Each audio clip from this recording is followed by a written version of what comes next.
Hello students, good evening. So our today's topic is tissue repair. Okay, तो देखो repair मतलब healing. ठीक है, देखो जैसे हमें कोई भी यहाँ पे उंगली पे या कहीं पे भी कट लगा है, ठीक है, तो फिर वो कट लगा है, उसके बाद वहाँ से ब्लीडिंग होगी, उसके बाद वहाँ पे क्लॉट फॉर्म होगा, उसके बाद जो भी हमारी जैसी स्किन है वैसी की वैसी स्किन वापस आ जाएगी। ओके, तो this process is known as healing. Okay, so repair matlab healing.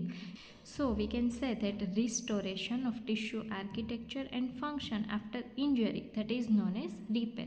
तो देखो रिपेयर दो तरीके से होता है। First is repair by regeneration and second is repair by scarring. Okay, तो देखो रीजनरेशन से कैसे रिपेयर होता है कि जैसे हमें यहाँ पे उंगली पे कट लगा, ठीक है, तो वो कट लगा तो क्या होगा कि वहाँ के जो सेल्स है उसको इंजरी हो जाएगी। ठीक है, तो वहाँ के जो भी इंजरी की वजह से जो भी गैप बना होगा, ठीक है, तो उसमें वापस से सेल कैसे आएंगे, रीजनरेशन से आएंगे। ओके, तो that is repair by regeneration.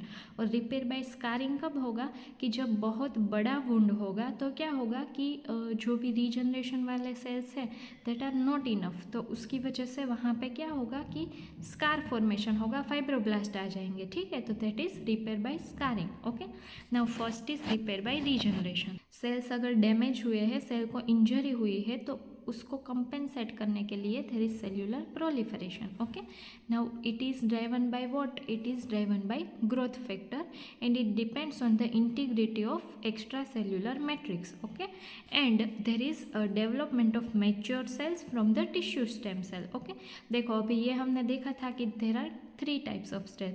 देखो कौन से सेल की इंजरी होगी तो रीजनरेशन होगा, कौन से सेल की इंजरी होगी तो वहाँ पे रीजनरेशन पॉसिबल नहीं है। तो ये कैसे पता चलेगा, तो हमारी बॉडी में 3 टाइप के सेल होते हैं। ठीक है, first is labile cell, second is stable cell and third is permanent cell. Okay, first is labile cell. तो लेबाइल सेल मतलब दे आर कंटिन्यूसली डिवाइडिंग। तो उसके एग्जांपल्स में क्या आएगा कि जैसे कि हमारी स्किन की जो भी एपिथेलियम है वो, फिर हमारी ओरल केविटी की एपिथेलियम है, then vaginal and cervical epithelium. ठीक है, फिर स्टेबल सेल। तो स्टेबल सेल का मतलब कि वो G0 फेज में होते हैं। तो G0 फेज मतलब कि क्विसेंट फेज में होते हैं।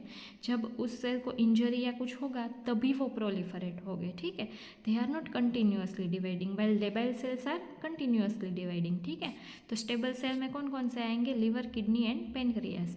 Now third is permanent cell. Permanent cell मतलब they are non dividing cell. उसका मतलब कि अगर उसको एक बार इंजरी हो गई then they can not divide. Okay, तो उसमें क्या आएगा, ब्रेन के सेल मतलब न्यूरॉन्स, और सेकंड इज मायोकार्डियल सेल मतलब हार्ट के सेल। ठीक है, तो देखो अभी सेल का प्रोलिफरेशन कैसे होगा, तो it is driven by growth factor. ठीक है, तो ग्रोथ फैक्टर क्या करेगा कि वो सिग्नलिंग पाथवे को एक्टिवेट करेगा, और उसके बाद क्या होगा, it will stimulate the DNA replication. Okay, now उसका एक एग्जांपल दिया है कि रीजनरेशन ऑफ लीवर। तो देखो रीजनरेशन ऑफ लीवर कैसे होता है, वो 2 तरीके से होता है। First is proliferation of remaining hepatocyte. तो मतलब कि जैसे कोई लीवर में कोई डिसीज़ हुआ है, ठीक है, तो उसके बाद उसकी पार्शियल हिपेटेक्टोमी की है, तो पार्शियल हिपेटेक्टोमी कर दी है, तो जो बाकी सेल्स है लीवर के उसमें से there is cellular proliferation. Okay, तो liver regeneration by remaining hepatocyte, it occurs with the help of cytokines and polypeptide growth factor. ठीक है, ये सब क्या करेंगे कि सेल के मेटाबॉलिज्म को स्टिम्युलेट करेंगे and cell will enter into the cell cycle. Okay, और second is liver regeneration from progenitor phase. तो प्रोजेनाइटर सेल्स है वो स्टेम सेल्स में से डिराइव्ड होते हैं। ठीक है, और उसकी लिमिटेड रीजनरेटिव कैपेसिटी होती है।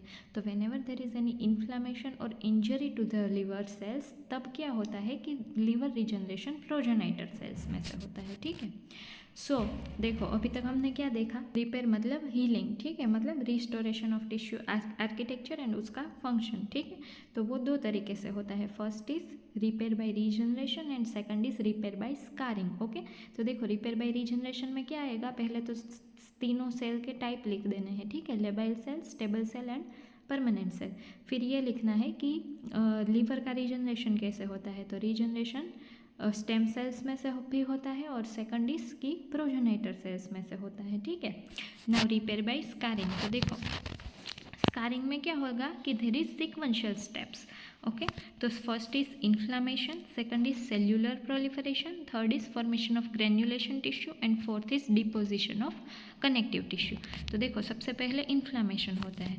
तो देखो हमें पता है कि कोई भी जगह पे अगर पहले इंजरी हुई तो क्या होगा कि सबसे पहले वो ब्लीडिंग है उसको बंद करना होगा। तो ब्लीडिंग बंद करने के लिए पहले क्या बनेगा वो हम बाद में पढ़ेंगे कि मतलब प्राइमरी हीमोस्टेटिक प्लग, सेकेंडरी हीमोस्टेटिक प्लग वो सब कैसे बनता है, we see it in other lecture. Okay. तो देखो सबसे पहले इंजरी हुई, ब्लीडिंग हो रहा है, तो सबसे पहले प्राइमरी हीमोस्टेटिक प्लग बनेगा, ठीक है। उसके बाद उसको स्टेबिलाइज करने के लिए there is formation of secondary हीमोस्टेटिक plug. उसके बाद क्या होगा कि there is release of cytokine, okay, and release of cytokine leads to recruitment of neutrophils. और हमें पता है कि first there is recruitment of neutrophil और उसके बाद क्या होगा कि there is recruitment of monocyte. तो देखो ये सब क्या करेंगे कि वो सब इन्फेक्शन को क्लियर कर देंगे, ठीक है। हमने देखा था ना कि न्यूट्रोफिल, मोनोसाइट ये सब क्या करते हैं, फेगोसाइटोसिस करते हैं और जो भी माइक्रोब है उसका फेगोसाइटोसिस करके फिर उसको किल कर देते हैं, ठीक है। और फिर नेक्रोसिस है वो क्लियर हो जाएगा और इन्फ्लामेशन रिजॉल्व हो जाएगा, ठीक है। तो देखो इसको हम यहाँ पे फिगर पे देखेंगे। तो देखो this is normal. Then if there is mild superficial injury तो उसमें क्या होगा कि सिर्फ proliferation of stem cell and progenitor cell और देर इज़ रीजनरेशन। ओके। देखो अगर सुपरफिशियल इंजरी हुई है तो क्या होगा कि देर इज़ रीजनरेशन। और देखो यहाँ पे क्या हुआ है कि सीवियर इंजरी हुई है, तो यहाँ पे क्या था कि सिर्फ एपिथेलियल लेयर है वो ही डैमेज हुआ था और यहाँ पे क्या है कि जो इंजरी है वो डीप है, ठीक है। तो there is deposition of connective tissues, तो there is scar formation. Okay. तो this is mechanism of tissue repair, ठीक है। नाउ देखो this is steps in repair by scar formation. तो देखो यहाँ पे फर्स्ट क्या है कि देखो यहाँ पे पहले प्लग बना है, ठीक है। पहले प्राइमरी हीमोस्टेटिक प्लग बनेगा, सेकेंडरी हीमोस्टेटिक प्लग बनेगा, फिर यहाँ पे ये सब हमें दिख रहा है, ये सब क्या है, there is recruitment of neutrophil और ये सब क्या है, there is recruitment of monocyte, ठीक है। और ये सब मिलके इन्फेक्शन को क्लियर कर देंगे, ठीक है। तो देखो फर्स्ट क्या याद रखना है कि there is formation of primary हीमोस्टेटिक plug, secondary हीमोस्टेटिक plug, recruitment of neutrophils, recruitment of monocyte and it will all clear the infection. Okay. तो देखो अभी उसके बाद क्या होगा कि यहाँ पे सारा इन्फेक्शन है वो तो क्लियर हो गया, पर यहाँ पे जो भी सेल लॉस हुए हैं इंजरी की वजह से तो उसको प्रोलिफरेट करना पड़ेगा, ठीक है। तो second step is cellular proliferation. Okay. तो देखो सेकंड स्टेप क्या है कि देयर इज सेल्यूलर प्रोलिफरेशन। तो सेल्यूलर प्रोलिफरेशन कैसे होगा कि उसमें देखो क्या होगा, सेल का भी प्रोलिफरेशन होगा, फिर वहाँ पे वेसल्स इंजरी हुई होगी तो वेसल्स का भी प्रोलिफरेशन होगा, और दूसरा कि देयर इज फाइब्रोब्लास्ट, तीसरा कि देयर इज फाइब्रोब्लास्ट प्रोलिफरेशन, ठीक है। तो देखो एपिथेलियल प्रोलिफरेशन कैसे होगा कि रीजनरेशन से होगा। देखो अभी दूसरा क्या होगा कि यहाँ पे जो ब्लड वेसल है, ठीक है, हाँ, तो ये देखो ब्लड वेसल है, तो वहाँ पे क्या होगा कि ये ब्लड वेसल में से there is formation of new blood vessel. First is vasodilation, then second is separation of pericytes, then third is migration of endothelial cell, then fourth is proliferation of endothelial cells, then recruitment of periendothelial cells and lastly there is separation of endothelial proliferation, ठीक है। ये पूरा हो गया, उसके बाद क्या चाहिए हमें कि there is separation of endothelial proliferation, क्योंकि अब ये सारी प्रोसेस हो गई है न्यू ब्लड वेसल फॉर्मेशन की, तो अब एंडोथेलियल प्रोलिफरेशन हमें सप्रेस करना पड़ेगा, ठीक है। So there are 6 steps in the endothelial cell proliferation. One by one हम स्टेप्स देखते हैं, ठीक है। तो first there is normal blood vessel, okay.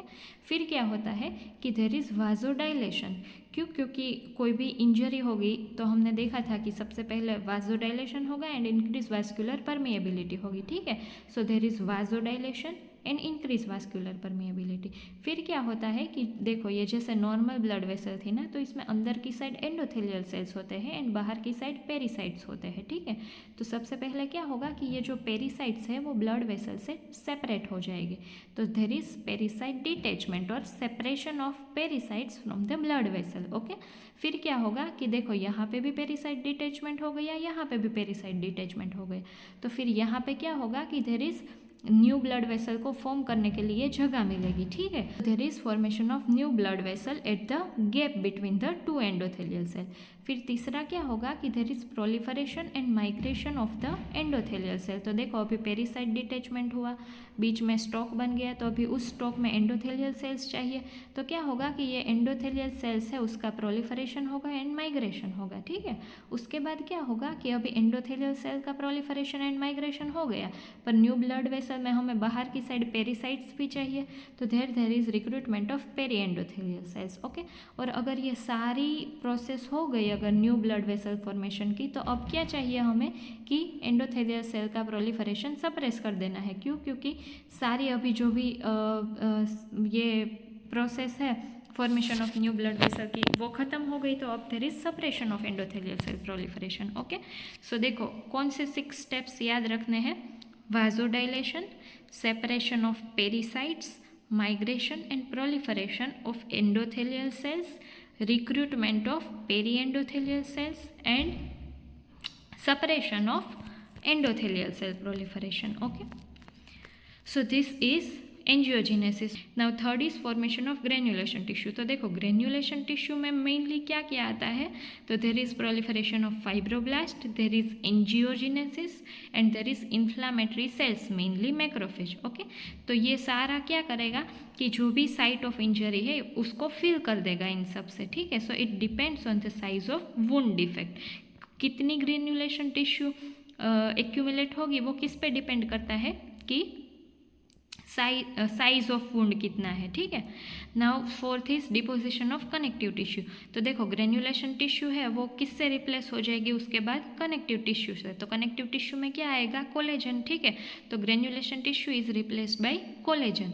So more granulation tissue तो स्टेबल फाइब्रस स्कार बनेगा, ठीक है। जितनी ज़्यादा ग्रेन्युलेशन टिश्यू होगी उतना ज़्यादा कोलेजन बनेगा, तो उतना ज़्यादा फाइब्रस स्कार बनेगा, ठीक है। तो देखो कौन से 4 स्टेप्स याद रखने हैं हमें स्कार फॉर्मेशन में। First is inflammation, second is cellular proliferation, third is formation of granulation tissue and fourth is deposition of connective tissue. तो इन्फ्लामेशन में क्या याद रखना है कि primary हीमोस्टेटिक plug, then there is secondary हीमोस्टेटिक plug, उसके बाद there is recruitment of neutrophil and macrophage, it will clear the infection, ठीक है। उसके बाद क्या होगा, देर इज सेल्युलर प्रोलिफरेशन, ठीक है। तो सेल्युलर प्रोलिफरेशन में क्या होगा, there is epithelial cell proliferation, there is endothelial cell proliferation and there is fibroblast proliferation, okay. Then there is formation of granulation tissue. Deposition of connective tissue मतलब ये जो भी ग्रेन्युलेशन टिश्यू है it will convert into connective tissue मतलब collagen, ठीक है। तो जितना कोलेजन ज़्यादा होगा उतना ज़्यादा फाइब्रस स्कार बनेगा, ठीक है। So this is all about tissue injury, okay.